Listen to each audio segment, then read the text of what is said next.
In this video, we're going to be tackling the LeetCode question, reverse words in a string.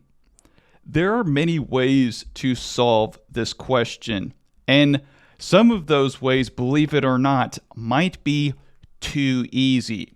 What exactly do I mean by that? How can something be too easy?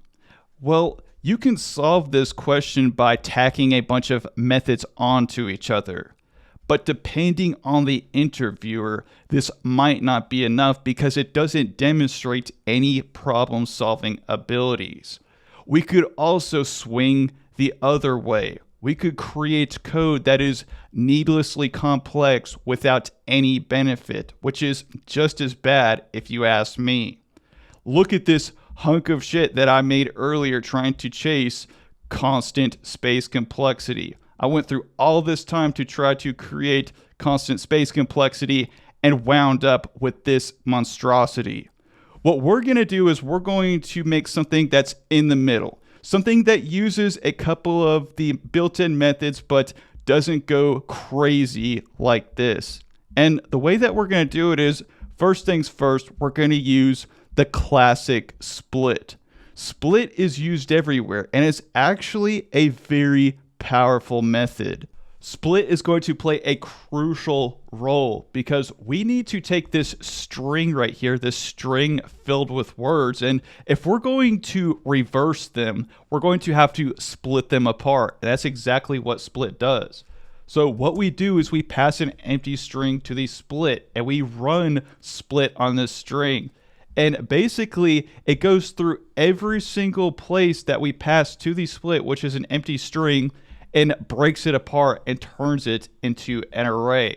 Now that we have an array, what we're going to do first is, because it's an algorithm and all algorithms need iteration, we're going to go ahead and assign a for loop. This red box is representative of a for loop.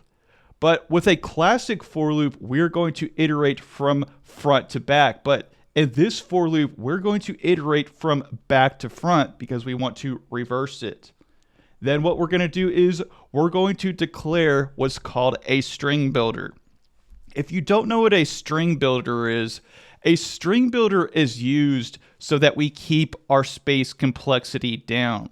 If we don't use string builder, our space complexity will literally go quadratic and explode, and we don't want that.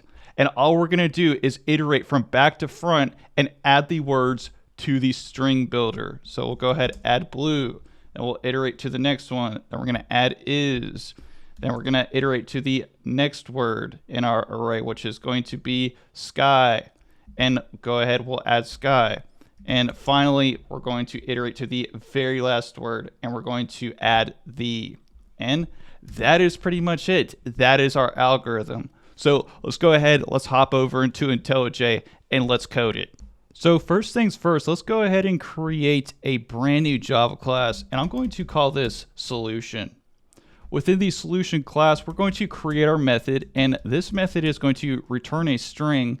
The name is going to be reverse words, and it's also going to take in a string as a parameter.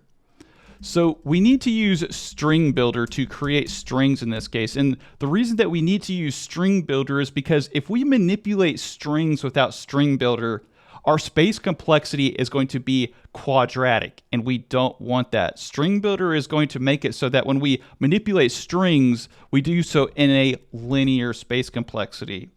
So next thing that we need to do is we need to split this string up into an array so that we can iterate over it. If it's just in the form of a string, it's going to be a lot more difficult to reverse because it's going to iterate over every single letter, and we don't want that. We want it to be split up by the empty white space, by the split method. So what we're going to do next is we're going to iterate from the back to the front. And the AI did everything for us, but keep note that whenever you see array.length -1, that means we're starting at the end. And whenever you see I decrementing, that means we're going backwards. So we're starting at the end and we're going backwards. There are actually scenarios where the split method can produce results that have empty strings. So what we're going to do is we're going to go ahead and we're going to check to make sure that's not empty. If it's not empty, that means we're good to go. So we're going to go ahead and we're going to add it to our string builder. We're going to pretty much go backwards in this array that we created, and we're going to add them backwards so that we get the backwards result. Then what we're going to do is each time that you use string builder, you're going to have to turn everything into a string. You're going to have to use the toString method. And we're also going to trim the white spaces just in case, just to check for more edge cases.